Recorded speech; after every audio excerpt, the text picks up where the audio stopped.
আজকে আপনাদের ভুলের জন্য হারিয়ে গেল মায়ের কোল থেকে শিশু। মায়ের কাছে ফিরে এলো বুক ভাসা কান্না।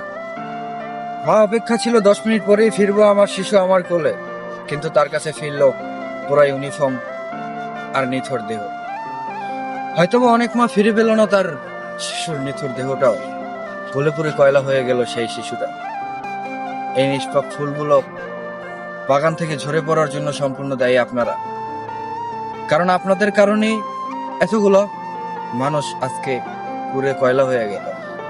সেখানে অনেক ছাত্রছাত্রী, শিক্ষিকা, কাজ কর্মচারী সবাই উপস্থিত ছিল।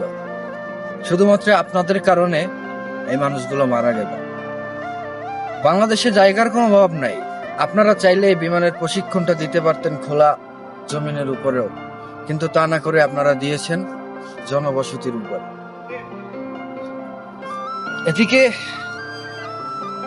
যে কোনো একটা পেজ আমাদেরকে জানিয়ে দিয়েছিল যে আগামীকালকে যে কোনো একটা স্কুলের উপরে যে কোনো একটা ভয়াবহ দুর্বাহ ঘটতে পারে। কারণ সে ক্লিয়ার ভাবে বলে নাই যে বিমান দুর্ঘটনায় ঘটবে, সে ইঙ্গিত দিয়েছিল। এর মানে আমরা মনে করতে পারি যে এটা পরিকল্পনার সাথে এই কাজটা করা হয়েছে। কারণ পাইলট কেন তার কন্ট্রোল হারাবে?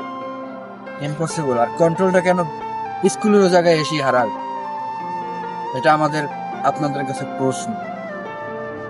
স্কুলের উপরে আসার পরে পাইলট অবশ্যই জানিয়েছিল কন্ট্রোল রুমে যে আমার বিমানটা আমার কন্ট্রোল হারা, কিন্তু আপনারা তাকে কোনো হেল্প করতে পারেননি এবং তাদেরকে কোনো খবরই দিতে পারেননি, এটাও জানা গেছে।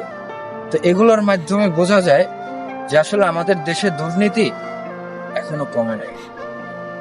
নিজেদের আত্মসাতের জন্য আমরা ফুলের মতো জীবনগুলো ধ্বংস করে দিতে পারি।